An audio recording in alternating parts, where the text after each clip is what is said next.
দেশে বিদেশের মানুষ আমার আল্লাহর রাস্তায় একটা গড়ে সাহায্য করে। হিন্দু ছিল, হিন্দু ধর্ম ত্যাগ করে এখন আবার মুসলমান হয়েছে। আমিন। মুসলমান হয়েছে বলে সবকিছু ত্যাগ করে দেখেন তাকে আর দেখার কেউ নাই।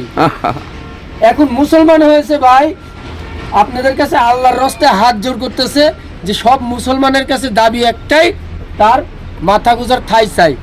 আপনারা দয়া করে যে যেখান থেকে পারেন একটু একটু করে সাহায্য করে এই মায়ের মাথা গুজার ঠাঁই করে দিবেন। এক অসহায় মায়ের কাছে আসলাম। ওনার ঘরে আপনার প্রচন্ড বৃষ্টি হইলেও পানি পড়ে, আর এখন শীত চালেও আপনার প্রচন্ড শীত লাগে। মানুষ কত কিছু ছাউনি থাকে, মানুষের জীবনে কত বিলাসিতা থাকে, কত স্বপ্ন থাকে, কিন্তু ওনার একটা ছাউনি হইলো ওনার একটা ঘর দরকার। অত্যন্ত কাতরভাবে হৃদয় আবেগ অনুভূতি উজাড় করে চোখ বেজা নিয়েছিলা আপনার অত্যন্ত অসহায় হয়েছিলা, দুইখানা হাত বাড়াই দিয়েছে একটা ঘরের জন্য। আপনি চিন্তা করেন যদি আমরা একটা ঘর তুলে দিতে পারি তাহলে আল্লাহ পাকের উপর জান্নাত আপনার কাছে ঘর দিবে। আমরা অনেক সময় মনে করি যে আমাদের টাকা দেওয়ার অনেক লোক আছে, কিন্তু টাকাটা একদম যথাস্থানে পৌঁছবে কিনা। ভাই এই মায়ের ঘরে আসার পরে আমরা দেখলাম, এই যে দেখেন 8 ঘন্টা দেখেন, এই ভিডিও দেখে আমরা এক দুঃখিনী মায়ের বাড়ির আঙ্গিনায় দাঁড়িয়ে আমরা গত সপ্তাহে ওনার একটা ভিডিও করে গিয়েছিলাম। বাড়িটা দেখুন অবস্থাটা, ভেঙে বিভিন্ন জায়গায় চুরমার হয়ে আছে এবং মাটিতেও ধাবিত হয়ে যাচ্ছে। বাড়িটা নিচে ধাবিত হয়ে বাড়িটা এক পর্যায়ে ড্যামেজ হয়ে যেতেছে। আমাদের ভিডিও চিত্র দেখে শশী গ্রামের আশিক আমারই ভাই 2000 টাকা ওনাকে উপহার হিসেবে দিয়েছেন। আমাদের এই বাড়ি নির্মাণের যে সহায়কমূলক ভিডিও করেছিলাম সেই ভিডিওটা দেখে আমি ধন্যবাদ জানাই আশিক ভাই। আপনার টাকা হস্তান্তর আমরা মানবিক টিম সুন্দরভাবে ওনার হাতে তুলে দিচ্ছি।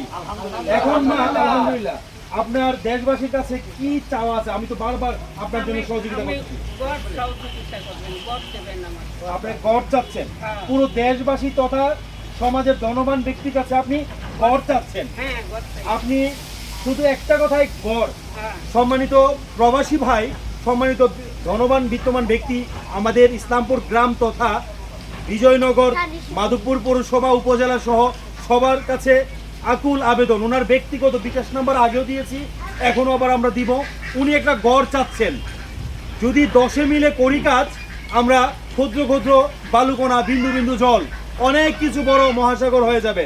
যদি আপনারা অল্প অল্প কিছু টাকা দেন তাহলে ওনার একটা পুরের গড় থেকে ওনার টাকার মতো একটা যোগ্য গড় হতে বেশি সময় লাগবে না। আজকের ভিডিও চিত্রে সবার কাছে অনুরোধ করছি, মানবিক দিন তথা সবাইকে নিয়ে সবাই দয়া করে এই মায়ের আর্তনাদ চিৎকারে একটা গড় চাচ্ছে, গড় পুনরায় নির্মাণের দাবিতে আবেদন করতেছে। সবাই সহযোগিতা করবেন। ধন্যবাদ ভাই। ভাই এই বয়সে এসে আল্লাহর রস্তে চাচ্ছে ভাই। এই বয়সে দেখেন মা বয়সের একজন মানুষ সবার কাছে আল্লাহর রস্তে মাথা গুজার একটা ঠাঁই চাচ্ছে ভাই। যদি দয়া মায়া লাগে ভাই, দেশে বিদেশে সবার কাছে একটাই অনুরোধ, এই যে ঘরটা দেখছেন, ঘরটা পুরাটাই ভাঙ্গা ভাই। ঘরটা মানে মাটির দিকে বসে গেছে, আঁকা বাঁকা, আবার যে কুয়াশা পড়ে এই কুয়াশার পানিটাও ভিতরে পড়ে, মাটা থাকতে পারে না ভাই। যদি আজকে আপনার মা হইতো তাহলে কি ভাঙ্গা ঘরে থাকতে দিতেন বলেন ভাই? এত শীতের রাত, কোন শীত ভাই। আল্লাহর রস্তে আপনারা সবাই 2 হাত জোর করে বলছি ভাই, আল্লাহর রস্তে ওনাকে একটু 2 টাকা 4 টাকা যে যা পারেন ভাই, ওনার বিকাশ নাম্বার স্ক্রিনে দেওয়া থাকবে, আপনারা দিয়ে সাহায্য করুন ভাই। যদি তাও না পারেন ভিডিওটা শেয়ার করে সবার কাছে দেখার সুযোগ করে দিবেন ভাই। দেখেন না অবস্থাটা ভাই, কি বলবো ভাই, একবারে ভাঙ্গা ঘর। এই ঘরে আসলে মানুষ বসবাস করে এটা বোঝা যায় না ভাই। একবার দেখলে মনে হয় যে এখানে মনে হয় একবার জঙ্গলের ভিতরে ঘর পড়ে আছে, এরকম অবস্থা। আসলে কিন্তু এই অসহায় মাটা থাকে ভাই। ভাই দুবেলা দুমুঠো খাইতেও পারে না, এই ঘর করবে কিভাবে? আর যদি পারতো ভাই আপনাদের কাছে হাত পাততো না ভাই। এই অসহায় মায়ের দিকে তাকে একটু ভিডিওটি শেয়ার করুন ভাই।